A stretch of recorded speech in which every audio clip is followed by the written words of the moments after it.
G'day and welcome to episode 67 of the Destiny Down Under podcast. I'm Log Powerslave, and as always, I am joined by my fearless co-hosts, Mylan Games, and none other than Real-Time Sloth himself. Now, dudes, quick round the grounds, how have you been this week? Busy. I think I said that last week, man. Maybe you're just a busy guy. I think that's okay. It's all systems go. I was just saying to Sloth just before we started, I've just got a really big deadline and just been putting in hours on the PhD each day. And data analysis, man, I've got to do it after this podcast and probably tomorrow just to make the cut. But after that, it should be. I survived the Bucks night. Didn't I bring that up last time? I survived the Bucks night. No, because it was us on the podcast. The most fatherly thing that could have happened. I'm not sure if you want to talk about it. You sent to log it off. Oh man, dude, that was. Okay. You want me to tell this story? Yeah, tell it. I mean, it's your name. So, I don't give a shit. So, look. But I'm in the groom's party, but the groom is one of my best friends, but didn't pick a best man because he had so many good friends. So we just have a groom's party, right? But the issue with that is guys don't like taking responsibility unless you tell a guy. That's I think the whole reason of having a best man is like you have the responsibility of organizing stuff and doing this. It is a way of delegating. So I mean that was a bit of an issue. So I took the front on getting the lady entertainment organized for the night. The other guys were a bit younger and have never been to a Bucks party before. And they were silly things. Oh, just one stripper will be enough. And you know that's not right. You need more than one because when you got 20 blokes, it's awkward. They need to come in pairs. You need to organise the entertainment for the drinking, whatever, right? Anyway, before I left, I had to get all the cash because you're paying cash. And, I had some money for Crystal and I had some money for Ebony. I don't know what the fucking names were. And I put them in like little lunch bags. So it was like $900 for Crystal and, $450 for Ebony. And I put the little lunch bags, put their name on it. And I said, and Danny saw it on the kitchen counter. He said, that is the most dad thing you could possibly do with stripper money. Should we go back into the chat and tweet out the photo of Mylan's stripper money in fucking Ziploc bags? Oh my god! I think that's exclusive for the podcast. We got this photo that was just money.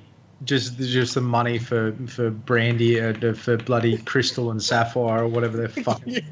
It was something else, guys. It was something else. It was funny because I looked at it and I thought that is simultaneously the least Mylan and the most Mylan thing I've ever seen. You don't associate Destiny lore with strippers. I mean, unless you're fucking a non-pig, I suppose. But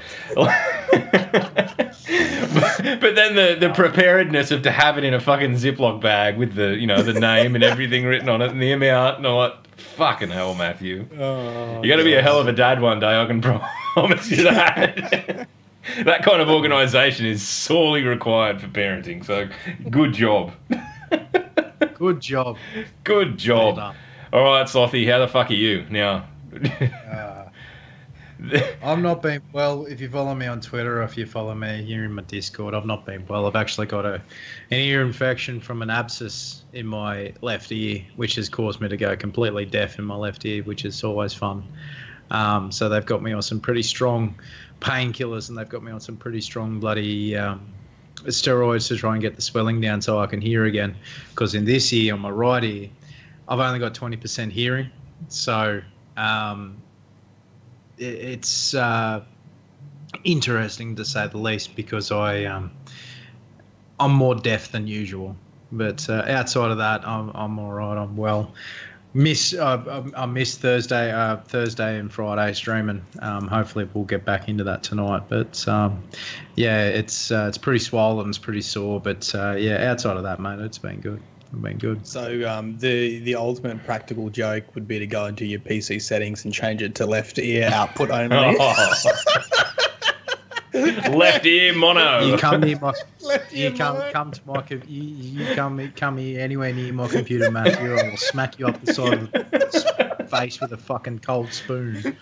Credit to you, Slothy, man. We were talking like 2 hours before the cast, and I'm like, dude, go and fucking rest. You don't need to do the podcast. You don't need to be worrying about any of this shit. He's just like, no, I'm fucking right. I'm good. And I think it's the reverse psychology of like me trying to tell you to do something, and you just, no. No. We're neck. Muppet power slaves not telling me anything. But, dude, no, yeah, it's good to get. How's your week been, Log? Oh, what have dude, you been up to this week? It's been busy. I've been full tilt into trying to get ready for Sea of Thieves launch and all that sort of stuff. So I've started doing a few different sort of content things on the YouTubes and all that sort of stuff. And I've got some plans that I'm putting into action for next week too with launch, and a few changes to the stream and all that sort of shit, which we can talk about later. But I think, yeah, it's been a big week on a few fronts, and most importantly, the Dragons one. So that's, I'm a happy boy. They beat Keggy's Sharks, so up yours, It is Anyway. that time of the year when the rugby league's on and Log starts goes from being a peanut to being more of a peanut. So keep an eye out for State of Origin again this year, ladies and gentlemen. Anyway, it is what it is. So we were talking just prior to the cast, and Log was saying that he hasn't gotten any sleep for the last 2 days because it is now 2 days prior to release for Sea of Thieves, which is going to be very exciting. Krakens and rum and all that sort of thing. It's going to be good. Log, tell me some stories, mate. I saw you uploaded a lore video about Sea of Thieves. Yeah, Tell me the story of Sea of Thieves. I haven't looked at anything. Well, why should I be excited to say, apart from just sailing ships, why should I be excited about Sea of Thieves? The thing is, right, and they've kept a fucking hell of a tight lid on all of the story, right? Like there's basically lore books you'll find in game, songs you'll find in game that explain the backstory of characters.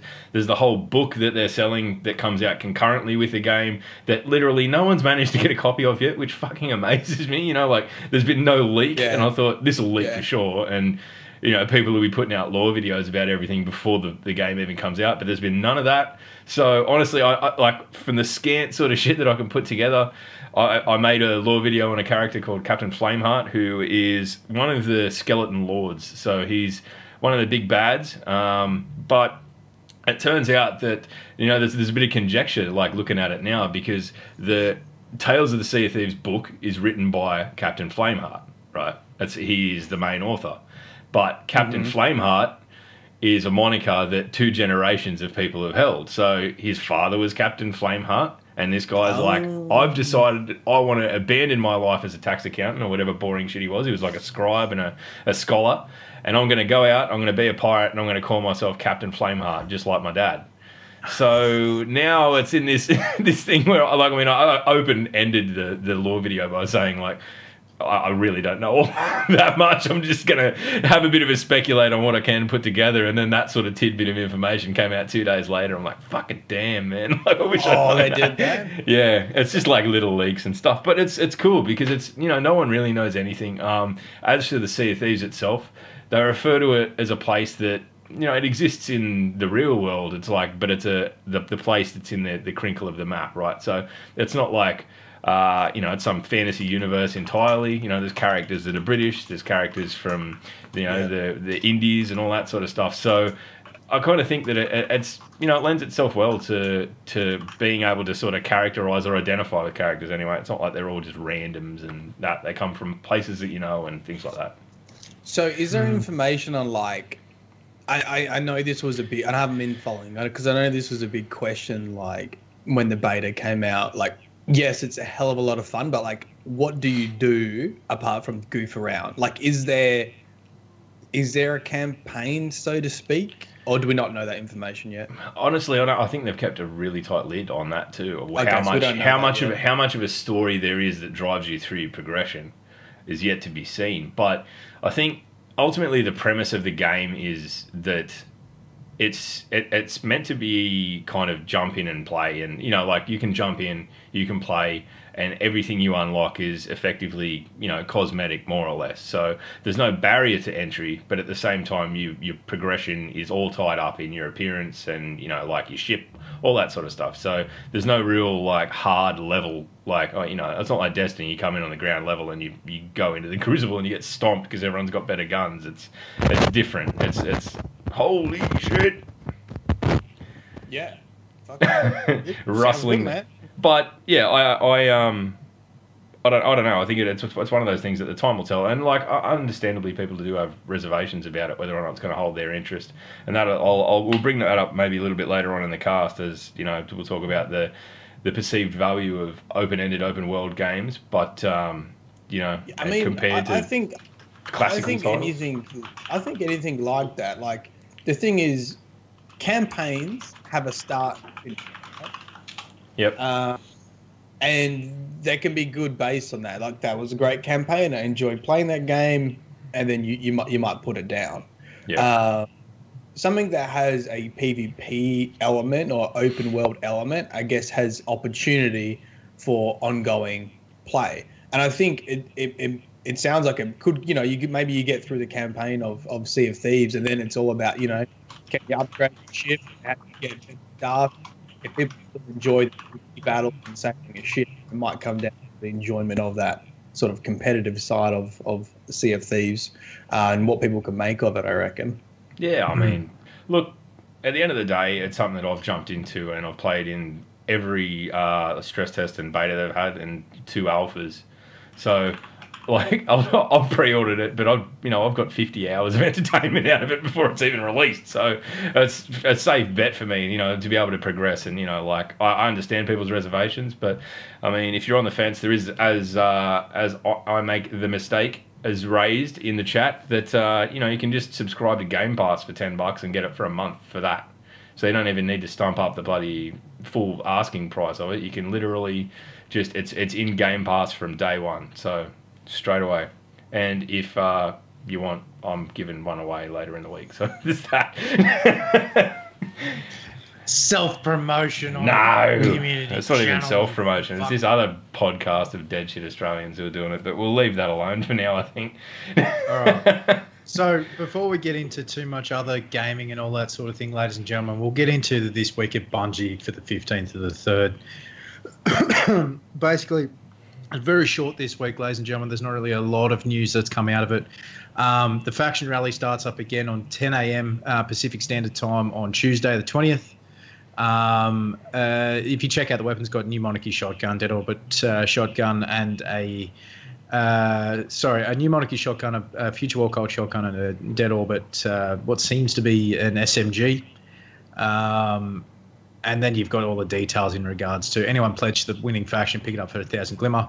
Anyone who not loyal but can still get it, it's a steep 50,000 glimmer. So if you want to pick that up as well, so you've got your Future War Colt sniper rifle, your New Monarchy grenade launcher, and your Dead Orbit sniper rifle as well.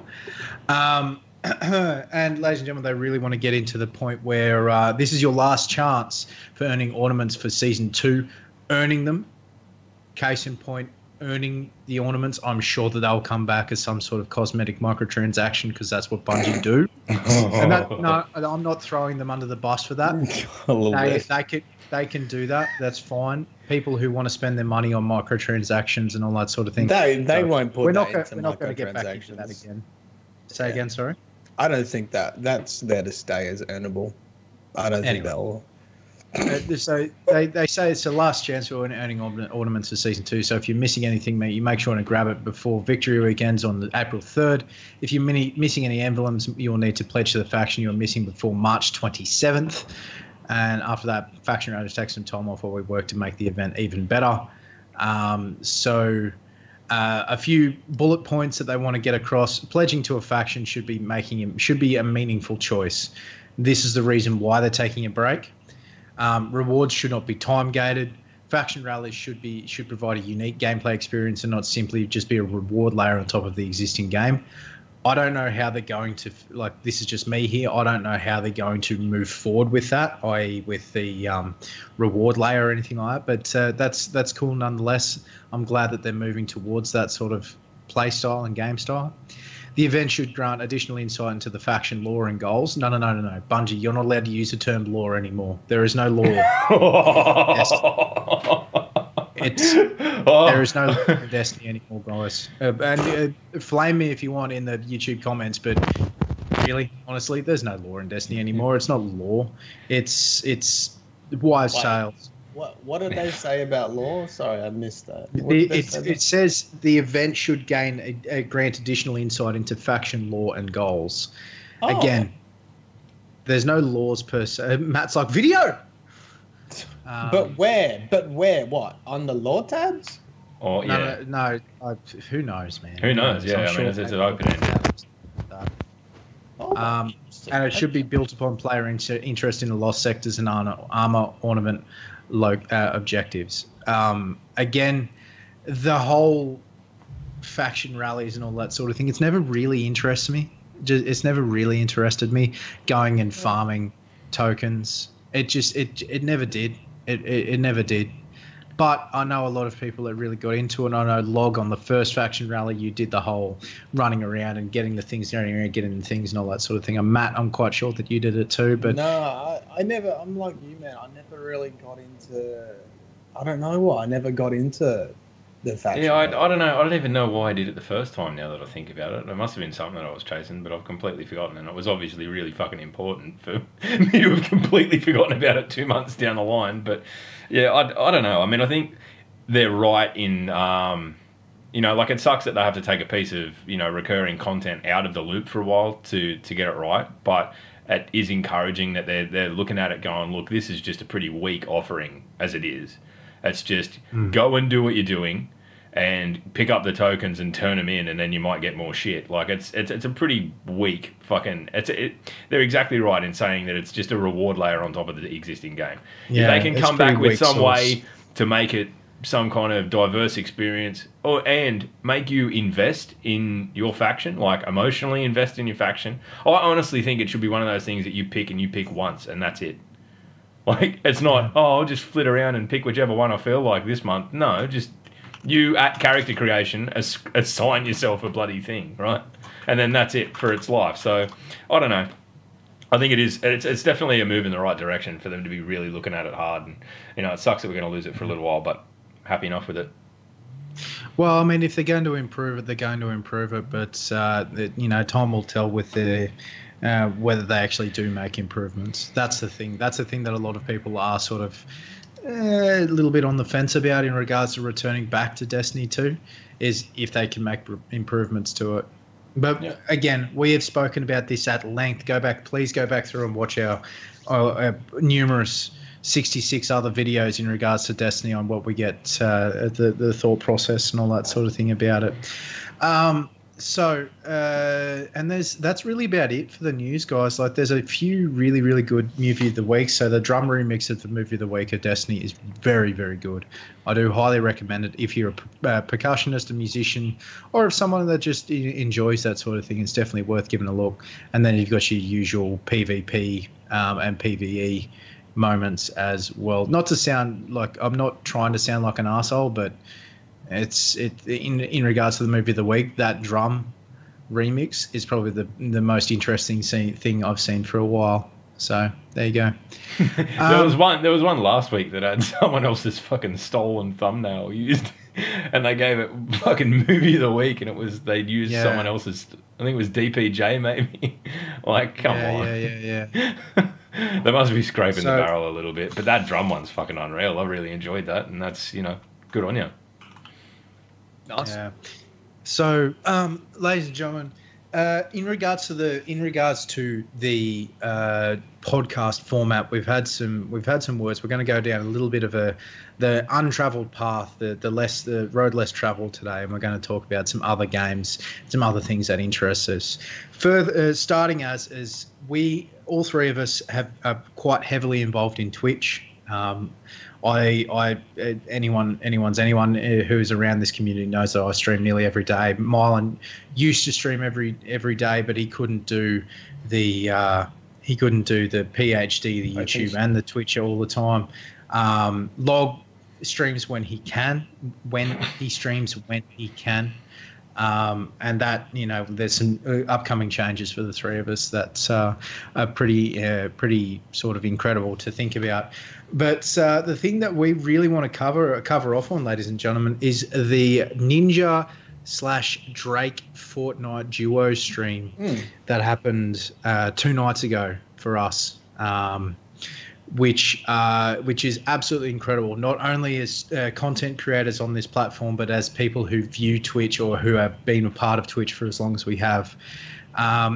So if you don't know, Drake, he's a hip-hop or rap musician. I don't know. I don't really listen to the new rap at all, but he's very, very famous. He's a very cool dude, but he is a gamer as well. Guys, that's the takeaway that I want to put into it. He's a gamer as well. He's a famous dude, but he's a gamer as well. But Ninja has been smashing Twitch records of late. He has hit 100,000 subscribers on Twitch, which is incredible. And then with this duo stream with Drake on Thursday night or Thursday morning if you're in the US, Sloth, what's the max amount of emotes you can get on Twitch? Because you obviously get emotes unlocked. Like, I wonder what 100,000 subscribers gets. I don't know. Well, look at it this way: the person who I sub to who has the most emotes is Baru, and he has 28, 32 emotes there or thereabouts. Who knows how many Ninja's got? Honestly, I don't know. But Ninja, he's got so he smashed 100,000 Twitch subs, which is huge in itself. So that's a record done and dusted. And then on Thursday night, he did this duo stream with Drake and hit a concurrent viewer count of 620,000 viewers, which is at least 200,000 more viewers of when Doc first returned back from his hiatus. Dr. Disrespect returned back from his hiatus on from Twitch, which is just incredible. And I really want to take the time and say I don't enjoy Ninja's content. I don't. He is a really, really lovely dude, though. Yeah. He is a really, really lovely dude, and he has worked his ass off. Well, there. Thank you, Jinx. Tier 1 sub for Ninja gets you 50 emotes. 50 emotes is max. 50 emotes. That's Jesus. You don't even use it. He has worked his ass off, and I want to say that congratulations, dude.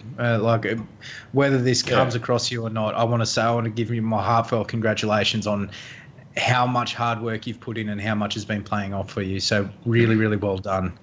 It means so much to the Twitch as a whole. Yeah, I was watching it because I was working from home that day,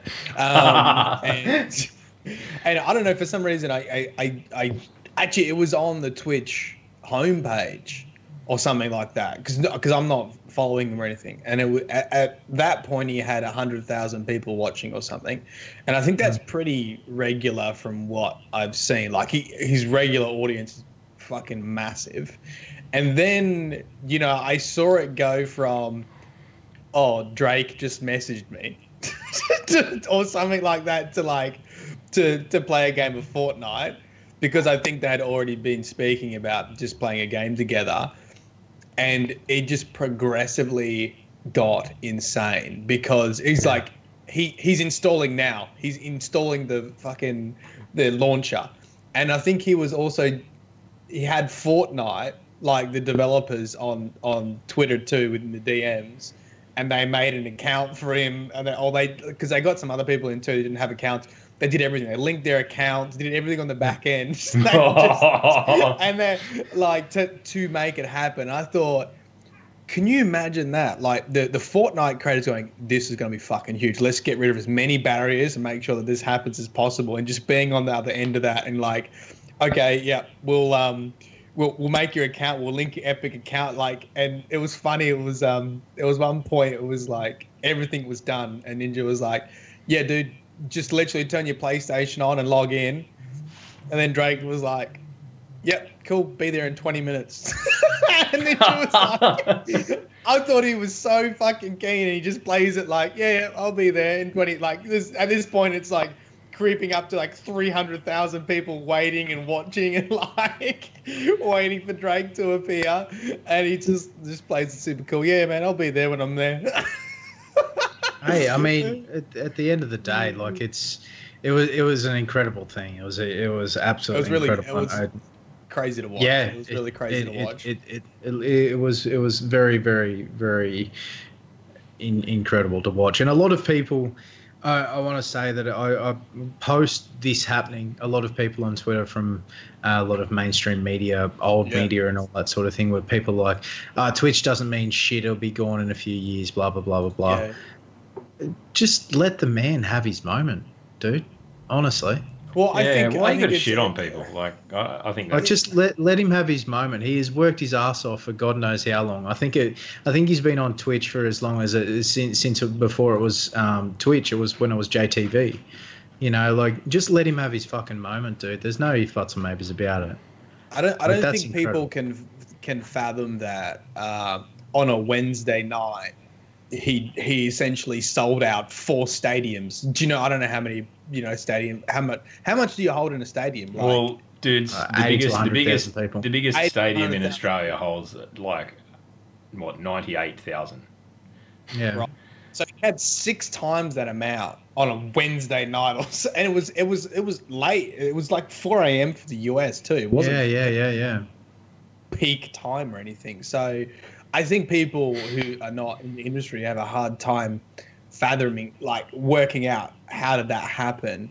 And then when they realize, oh, there's a bit of money in there, I mean, of course it's going to be like, nah, fuck that. Like, they've got to justify to themselves that it will die. Otherwise they're going to feel really shitty with their personal Well, blog. let him feel really shitty. At the end of the day, it's a dude's achievement. Let the fucking dude have his achievement.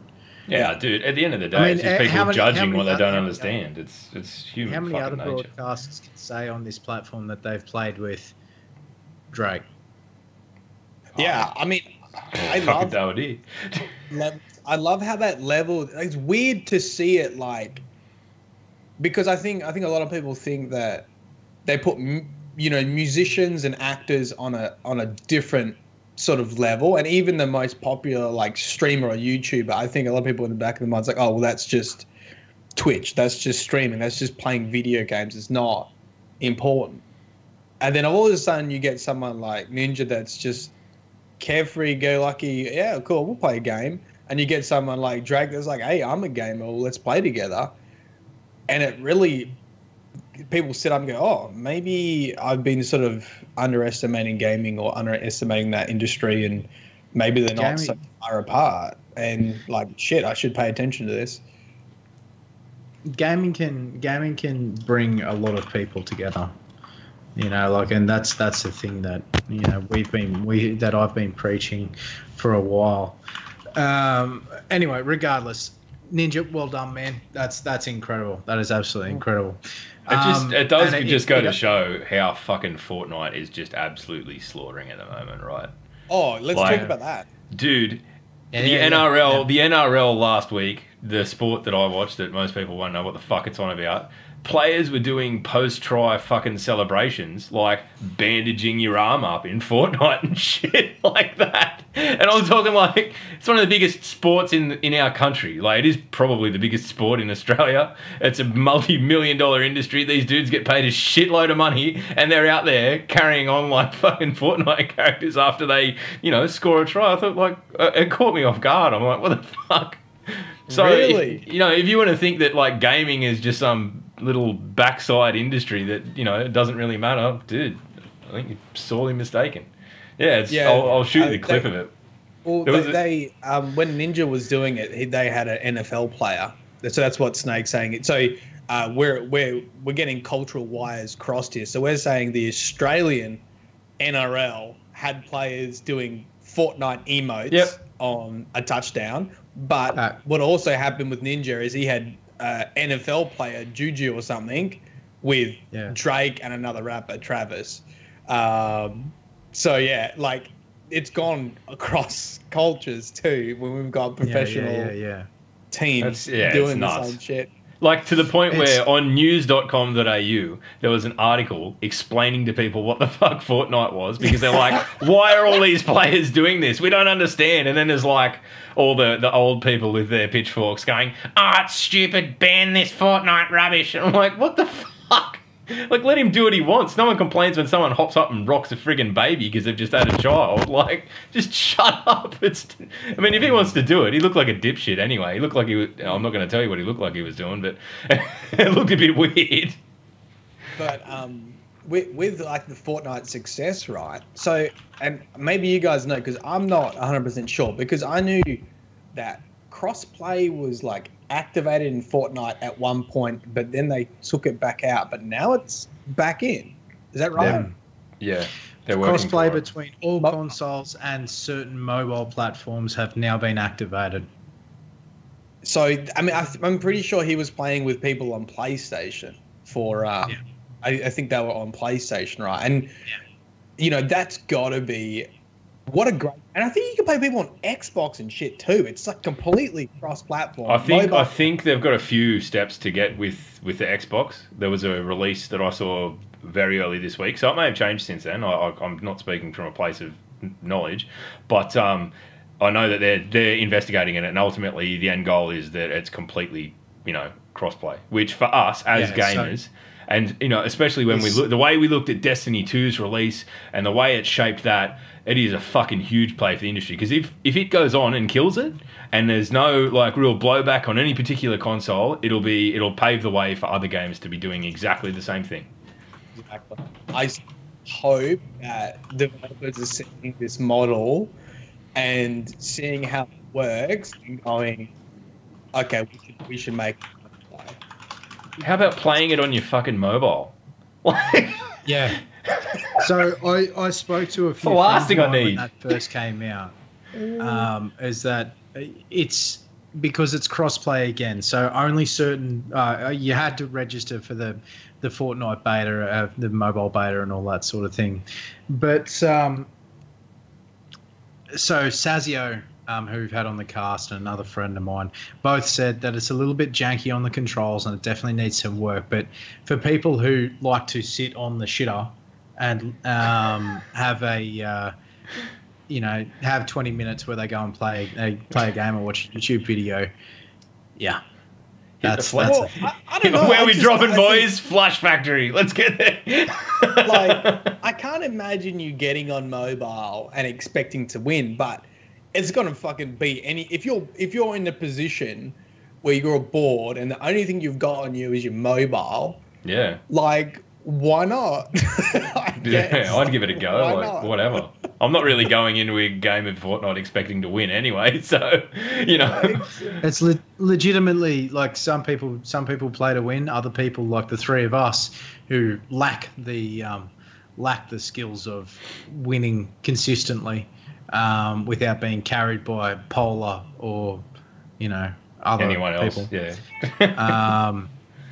It's good to just play, and I think that sort of, I'm not sure if Epic is stepping over the boundaries of like mobile and like stepping over the boundaries of trying to implement mobile as well. But yeah, it is what it is. It's going to be pretty fucking huge. You know what I think it is, right? I think they've gone, how do we get that pest to power from kids in a free-to-play market, right? They're going to release, everyone's got phones that can probably handle it. And, if you get in there, it's one less barrier. I don't need an Xbox, I don't need a PlayStation, I don't need a PC to do this. You can experience the game, get demolished, but understand that this could be really good if I had an Xbox or PlayStation. There's got to be a package coming out with once they get everything sorted out with crossplay, there'll be a Xbox Fortnite package or a PlayStation Fortnite package, and those kids that have been playing on mobile go, Mum, I've been playing this game forever. It's free to play. Oh yeah, dude. I need an Xbox now. I need to upgrade from the 360. I need like, it's free to play, Mum. You don't need any games. I've already been playing on the mobile. Can you imagine? The branding shit fight that'll go on to that? Yeah, but like honestly, it will. ultimately someone's going to win out on the exclusivity of like the console, right? If PlayStation and Xbox have any 2 cents, they'll be looking out for brand right now to make it's free to play already. So just put some branding on the fucking PlayStation and install it. I don't know. Bring them here. I'll put stickers on them and fucking sell them for twice as much. It sounds like a great plan. At the end of the day, Fortnite is one of these things that comes along every once in a while that is just incredible. It's kind of I personally don't play it. I watch people play it. I don't play it because I can't wrap my head around it. I play the PvE, but it is one of these things that is starting to be a lot more than just a cult following that like. And this is sort of a little bit of an understatement at the moment, but a lot more than a cult following. It's a lot of people play it, and when I say a lot of people, at least 628,000 people, if not more, who are involved with Twitch and YouTube and all that sort of thing. So, I'd love to see the numbers on it, man. I'd love to see how many like individual accounts are playing at any one time. Like that's me anyway. I love stats, but. Yeah, I don't know. I mean, when you look at it now, we've been waiting for a while for that game of the generation to kind of come along. And while it's very early days of something like Fortnite, like you think back, a decade, and Halo was that franchise, or the Call of Duty, the inception of the Call of Duty franchise that, they came out and literally everyone you knew was playing it. Like there was no... if someone wasn't playing it, you'd be like, what the fuck? This has that about it again. Like, like Destiny, and that's where we come from, was a big game, sure, AAA title, all that sort of stuff. But it never even got close to this kind of like mass public not at all. appeal. Like when you're putting articles on mainstream news websites to explain what the fuck a game is, to stop the old people in the community from panicking because they don't understand, like that's huge. That's amazing. Yeah. So I just hope that Epic don't stand on their own dicks and fuck something up. I don't know what they could fuck up, but I hope they don't fuck something up. Like trying to go with like esports or something like that. Bungie. But it is what it is. Now, ladies and gentlemen, that is our cover piece at least for the new format. So new games that are coming up that the three of us are really, really interested in. Log, he's very interested in Sea of Thieves. I'm very interested in Sea of Thieves. I think, Matt, you're very interested in Sea of Thieves as well. Sea of Thieves is definitely going to be one of those games that if you want to be a pirate and, fuck around with your mates. Like Log and I were playing last weekend.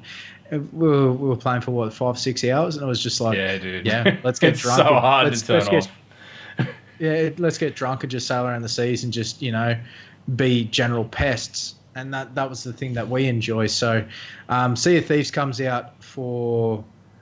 this isn't a sponsor or anything like that. This is just for information. It comes out on the 20th of March or the 21st if you're in the US, if I remember correctly, Log. No. It's basically like Destiny 2 was. It's a rolling unlock. So it's a rolling for us, release, it's midnight. Yeah. So it's good like that. I'm going to jump on, and if I can swing the day off work on Tuesday, I'll be streaming. I'll probably do a few hours through the night and then get up and play again through the day or something like that. I don't know. I'll work it out. But it's. For me, it's just such a huge, like, I can't wait to see what happens with it all and how it's perceived and all that sort of thing. It's been a divisive title too, like a lot of, and this sort of bleeds into something that I wanted to discuss today is that, like, I see there's a lot of posts sort of on the Sea of Thieves subreddit that are basically questioning the value of the game. And it's we're talking American dollars here, $60 for a mainstream title, $100 in Australia, or, like you're talking 80 euros, things like that. That's not cheap. And people are coming on and going, if all I'm going to be doing in this game is sailing around and getting chests and killing skeletons and whatever, like, where's the value in it? For me, like, comparing that to classic titles like fucking Mario or, like something more recent, like a Lego Avengers or anything, like stuff that I've played with my daughter and it has a clear story and that's the end, and then after the end there's really only the going around and collecting all the bullshit that matters after that. I think, there's no question which sort of title you're able to get more time for your money out of, but it still seems to be this perception that, like, there needs to be a massive amount of content that underpins it all, that you can grind for, that you can do all this, for people to be willing to spend. Do you think that people's perception of value around like tangible things that they can get in game is a bit skewed because of things like WoW and Destiny and like the really grindy games that have come out? Like, I think more recently, and this is like a knock-on effect from publishers. Like if you go and read their investor reports, they 100% want to go to a service model, which is like World of Warcraft, right? Where they want to keep you playing because they want to keep you spending.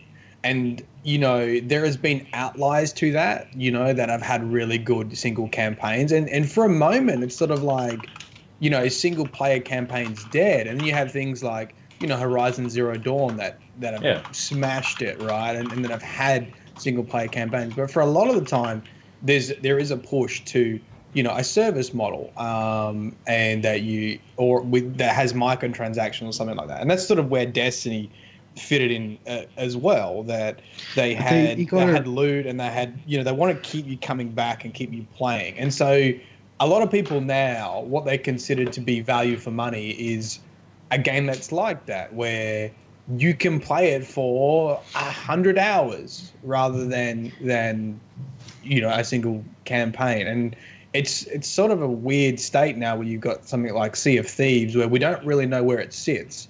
Like, is it that, you know, service model, like grindy loot and you can get 100 hours gameplay out of it, or is it a campaign thing with a little bit of PvP on the side? So I think that's probably what's causing issues. Yeah, but this is the thing that people fail to understand. No, you're good. This is the thing that people fail to understand is they're trying to set all these new games into a mold that has been there since day dot. So in regards to the bigger developers and all that sort of thing, so you're looking at Blizzard, Activision, you're looking at EA, you're looking at Ubisoft and all those companies. They're trying to put, like, the gaming as a service. That's fine. That's okay. That's fine. They want to keep people paying for it, but they're trying to fit all this new thought process into the same mold and get the same amount of money out of it. And this is the thing that they fail to understand. This is where the newer, I know Rare has been around for a bloody, you know, a dog's age, but this is where the newer developers come in and go, well, no, it's not just a single player game. It's not just an open world PvP, PvE game. It's not just a PvP game. It's a mix of all three, but it does focus on this much. So Sea of Thieves, it does focus on sailing and the piracy and all that sort of thing and the lore from what we've been able to tell of it. So this gaming as a service, it's just the same as what it was when they tried to introduce it back in 2006. It's the same shit. It is legitimately the same shit, and they're trying to get away with it. And with these newer developers up and coming, I don't think they will get away with it for much longer. And the gaming community as a whole getting sick of these arsehole developers trying to pull the same shit as well. Anyway, that's the other thing that kind of ties in with, and it really interested me when they announced that Sea of Thieves on launch would be part of Game Pass. So they've basically abandoned like initial takings, and they're giving people the ability to literally play the whole game for a month for $15. Like, and what's Game Pass? It's like Xbox subscription service to like the titles, like their titles. Yeah, there's a fucking heap of games in it, man. I've looked through it because you know, like any proprietary game of theirs is pretty much in it, like anything that you can remember. So you're paying like, well, I think it's $15 is the subscription for a month for that, and you can play, like, I'm talking like 30, 40 games. So they've kind of taken this different tact with it, where it's sort of like, well, you're not paying for this game as a service. You're paying for all of these options. And it kind of like, if you could nearly tack that on top of your bloody Xbox Live membership, I'd probably do it, honestly. The thing that stops me is that it's a recurring thing. It's not you can't just pay it outright for a year or anything like that. So it's crazy and it's cheap, and I think they're pushing to reinvent things. They'll go. Yeah, I think so.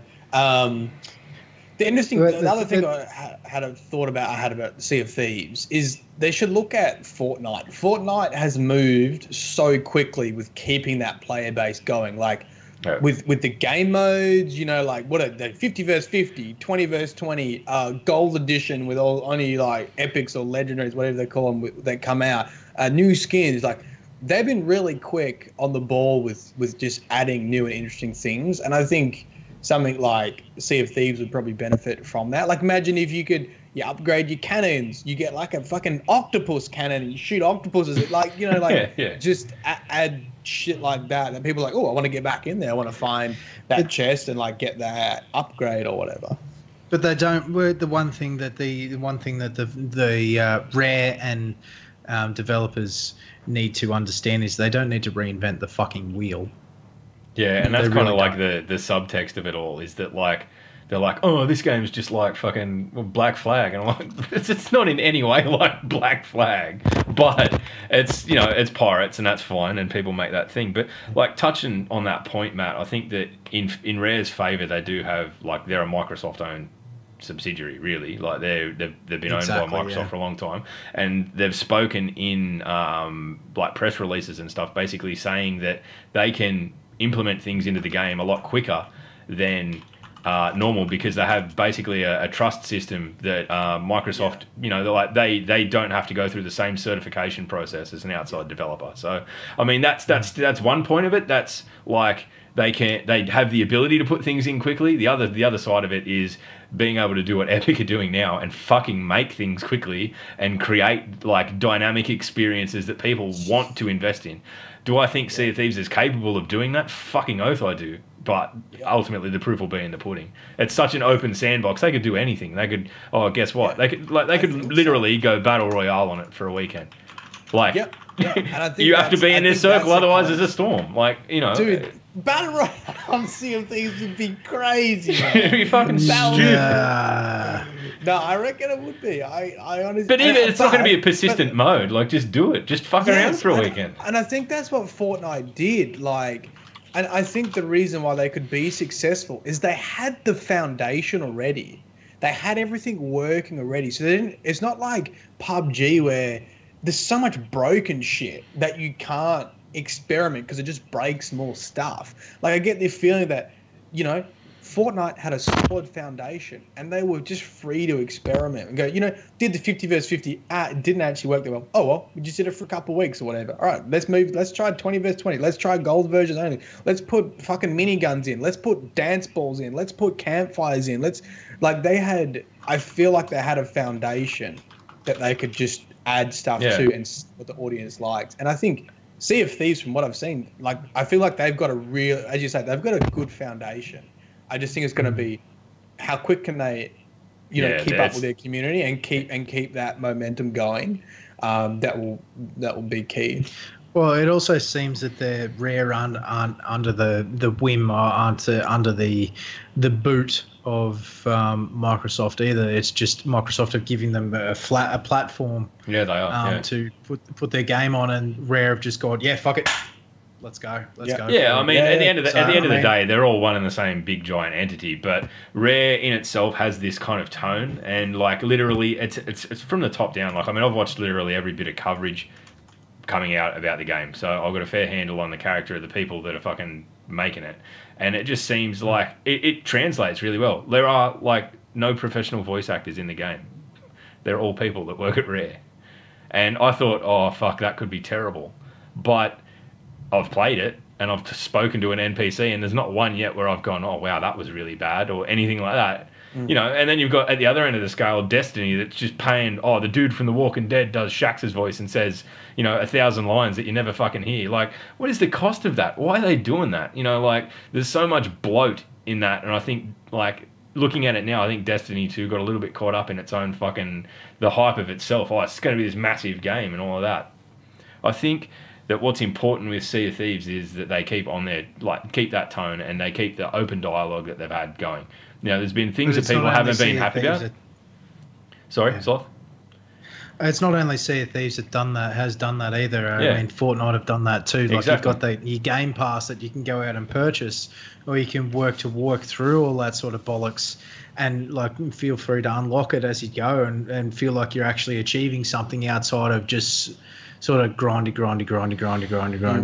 It's just bollocks. So, I mean, I'm kind of got hope with these two, like with Fortnite being the title that it is, and Sea of Thieves looking to be the title that it is as well. Which it's definitely games that are going to be change the face of gaming, at least for the short term.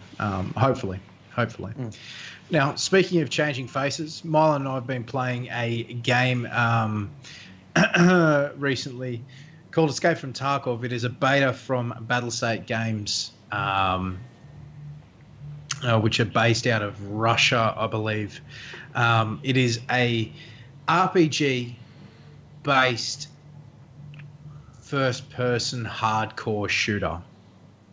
Now, I got Mylan stuck on this, and now he's addicted to it like this is cigarette. This is Tarkov you're talking about, right? Did you say that? Yeah, Correct. Escape Yeah, from this is Tarkov. Escape from Tarkov. So, Mylan, as someone who has recently, like I've been playing for a while now, as someone who's recently come in and started playing it, what are your thought process on it, mate? So the other thing I would add to people that haven't seen it, and you're probably going to say this is too simplified, but the sort of basic premise of the game is a little bit like the Dark Zone and Division. You take gear in. If you die and don't extract, someone can loot your body and you can lose everything. And the RPG elements to it is, you've got vendors that you level up, and you go from shitty guns to better guns to guns with multiple attachments, silencers, and et cetera, et cetera.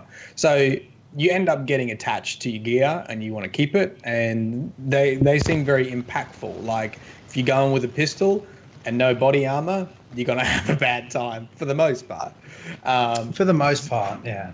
So there is a real consequence for dying, and I think that's one of the things that makes it exciting. It has that Dark Soul feel where you want to take a risk to get better and to progress, but at the same time there's a little part of your brain that just says, just keep hiding in this bush and maybe they won't notice you, and then run to the exit.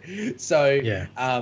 It's been a while since I've sort of had that feeling, and I really like the realism of it. I really dig games that have, there's very limited stuff or anything on your HUD from memory. Is there anything on your HUD? No. You basically have whether you're crouching or whether you're standing.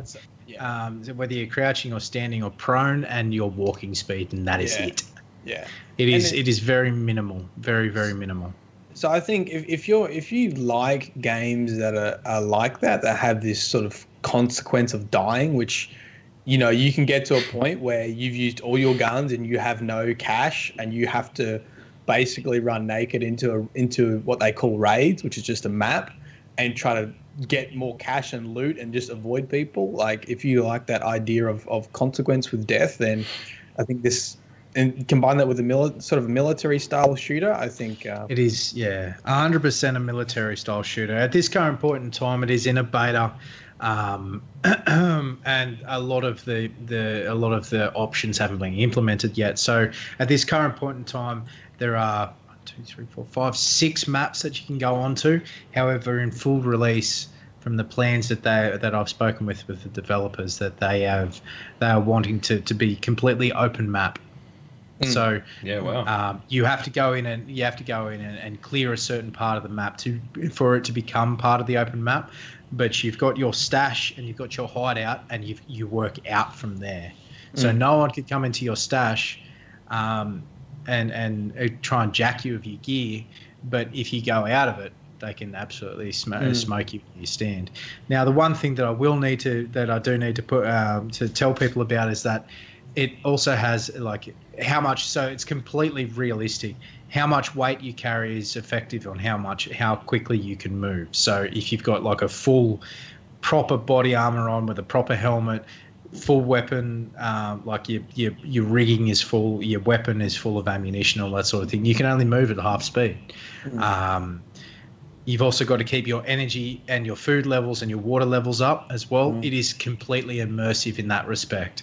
So I personally have died a few times for not keeping an eye on my hydration. Dude, I would be so shit at this game. I was like, up until that point, I'm like, fuck yeah, this sounds amazing. And now that I have to I struggle with eating and drinking in fucking real life. Let alone remember. Is there on-screen prompts, or do you just need to remember? Oh, you just need to remember. There is no out. So if you're walking along, or if you've just sprinted from one end of shoreline to the other, and you don't forget to drink, you'll actually your screen will sort of start to darken and turn red, and then you'll just pass out and you'll die. It's the same with if you get shot in the stomach, you lose hydration quicker, really quick. So you've got to all of a sudden it can go. It's one of those games, and I think this is the idea of consequence. It can go from everything's fine, everything's not fine. I've been shot in the stomach. I am a good 2-minute run from the exit point. I have no water.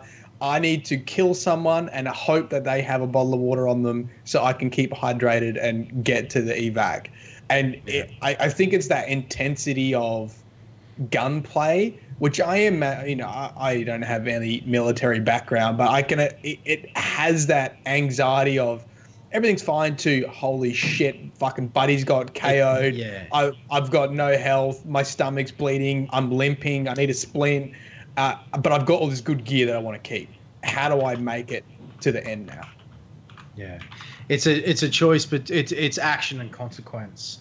It's very much like a choice and consequence. So this happened the other day. Mylan and I were playing with a friend of mine from my community, and we'd loaded in, and Mylan and Woody were searching a building, so I went to search for another building. I got popped immediately. I didn't even see where these dudes were coming from. Got popped immediately. Mylan was just like, "Oh shit, sloth down." I can so imagine that. I literally just hit in the factory. Yeah, you hear this crack thump, and the inside of I was bleeding out on the ground. Woody's like, "Oh shit, sloth's down." Mylan's like, "Oh god, we need to run. What are we doing?" But it's a lot of fun. It's a lot of fun. It can go from situation normal to completely foobar in a matter of seconds. Yeah. And I think that is just incredible, and I really, really do. It's not for everyone.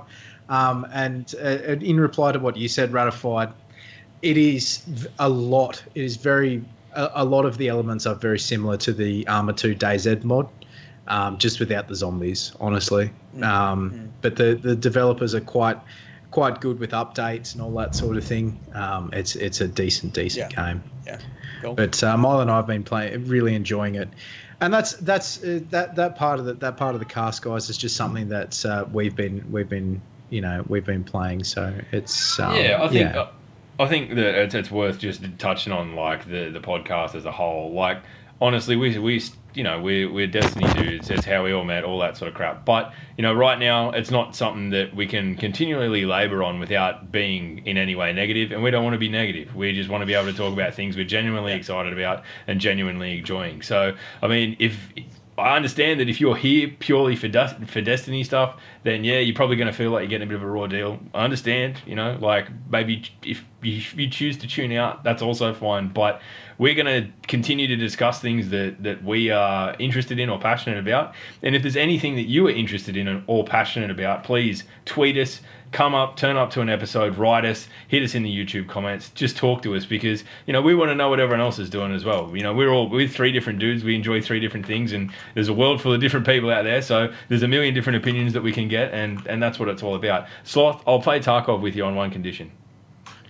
You need to mother the fuck out of me. You need to be like, Log, have you had a fucking sandwich yet? Need you eat your sandwich? Have a drink. You know what happens? You know what happens when I play Tarkov, especially when I'm playing with a group?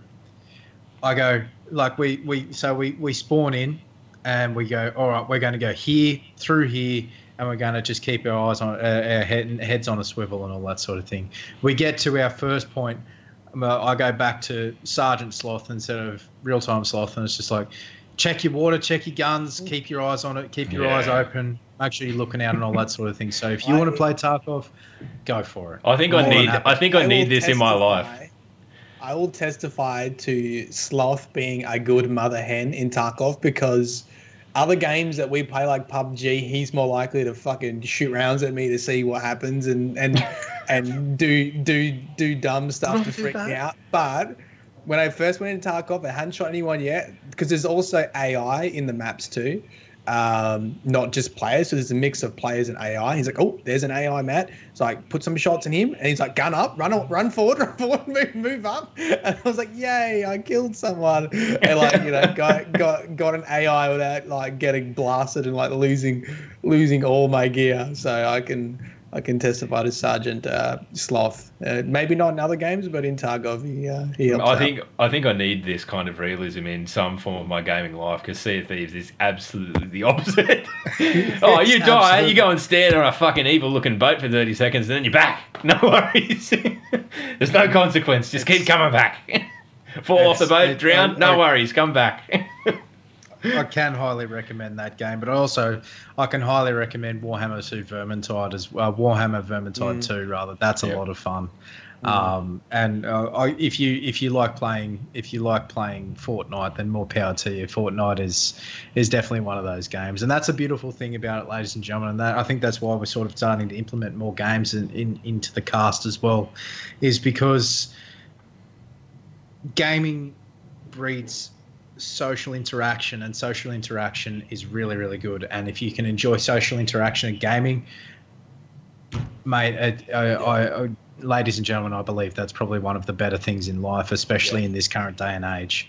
So, but yeah, we're gonna call the cast there, ladies and gentlemen. Matt's got to do a ton of PhD work. He's got to get the investors happy for the things and the stuff.